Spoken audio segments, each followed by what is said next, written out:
सुप्रभात बच्चों। आज हम देश के जागरूक नागरिक के गुण सीखेंगे एक कविता के माध्यम से। हमारी आज की कविता का शीर्षक है भारत के बच्चे। इस कविता के कवि हैं विश्वनाथ गुप्त। तो बच्चों, काम करने की चाह, साहस और मजबूत इरादों से हम सभी मुश्किल काम आसान बना सकते हैं। बच्चों, आप सब इस देश का भविष्य हो और अपने देश के भविष्य को उज्जवल बनाने के लिए आप सभी में इन गुणों का होना अनिवार्य है तथा अच्छी आदतों का निर्माण बचपन से ही शुरू होता है। हमारी यह कविता हमें इन्हीं अच्छे गुणों की शिक्षा देती है। तो आइए अब हम इस कविता को सस्वर वाचन करने के लिए इसके कठिन शब्दों का उच्चारण सीखते हैं। श्रुतलेख में नंबर 1 तूफान।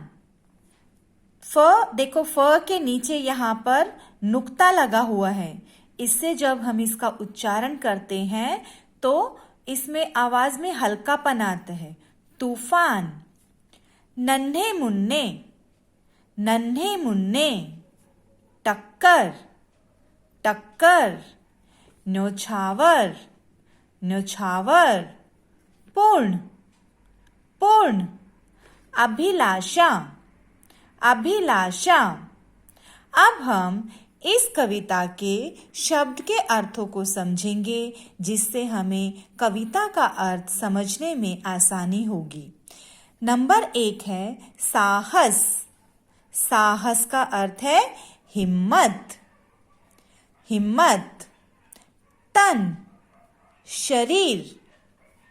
टक्कर लेगा, मुकाबला करेगा। बाधाओं, कठिनाइयों, मुश्किलों। तनिक, जरा और थोड़ा। न्योछावर, बलिदान, कुर्बानी।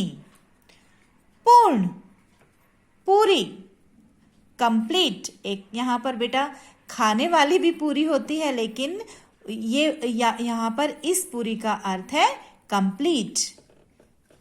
अभिलाषा, इच्छा। अभिलाषा, इच्छा। अब हम इन शब्दों का शुद्ध उच्चारण करते हुए कविता का सस्वर वाचन करेंगे। आप सब मेरे साथ साथ इस कविता का सस्वर वाचन करने का अभ्यास करेंगे। हम भारत के बच्चे हैं, बस आगे बढ़ते जाएंगे।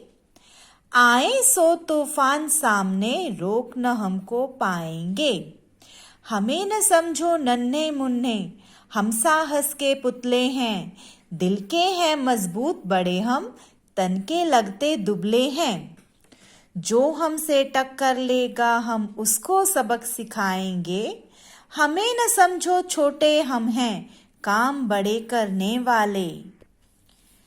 बड़ी बड़ी बाधाओं से भी तनिक न है डरने वाले। चट्टानों को तोड़ फोड़ कर राहें नई बनाएंगे। हमें न समझो यूं ही हम हैं, भारत माता की आशा। सब कुछ न्योछावर कर माँ की पूर्ण करेंगे अभिलाषा। गिरे आज हैं जो समाज में, ऊपर उन्हें उठाएंगे। हम भारत के बच्चे हैं, बस आगे बढ़ते जाएंगे। तो बच्चों, हमें भारत माँ की आशा को पूरा करने के लिए इन सभी गुणों को अपने जीवन में अपनाना चाहिए। इस कविता में कुछ शब्दों का विशेष अर्थ है, जैसे कि यहाँ पर है गिरे हुए। गिरे मतलब जो गरीब हैं, जिनका आर्थिक स्थिति कमजोर है, ये शब्द उसकी तरफ इशारा करता है। ऊपर उन्हें उठाएंगे, अर्थात ऊपर यहाँ पर किसी को पकड़ के खड़े नहीं करना है। इसका अर्थ है कि हम उनकी सहायता करके, जरूरतमंदों की सहायता करके उनका भी स्तर समाज में ऊपर करेंगे। यहाँ पर इस पंक्ति का चट्टानों को तोड़ फोड़ कर, चट्टानों यहाँ पर पत्थर तोड़ना नहीं है बेटा, इसका अर्थ है चट्टाने यहाँ पर मुश्किलों का प्रतीक है। मुश्किल हमारे जीवन में सफलता की राह पर जितनी भी मुश्किलें आएंगी, हम उनको हिम्मत और साहस के बल पर उनका मुकाबला करेंगे, अर्थात चट्टानों को तोड़ेंगे। उन मुश्किलों का जो घेरा हमारे आसपास बन जाता है, हम अपने साहस के बल पर उसको दूर करेंगे। तो बच्चों, इस कविता से हमने जिन गुणों को सीखा है वह है देश प्रेम, साहस, दृढ़ निश्चय, इच्छा शक्ति, हमारी काम करने की चाह जो होती है वो मजबूत होनी चाहिए, आत्मविश्वास। यदि हम इन सभी गुणों को अपने जीवन में अपनाएंगे तो हम अपने साथ साथ अपने देश की तरक्की में भी अपना योगदान दे सकते हैं, जो कि प्रत्येक नागरिक का कर्तव्य है। तो बच्चों, इन्हीं गुणों का मैं उम्मीद करती हूँ कि आप अपने जीवन में इन्हीं गुणों को अपनाएंगे और इन गुणों का पालन करने के लिए सदैव उत्सुक रहेंगे। धन्यवाद बच्चों।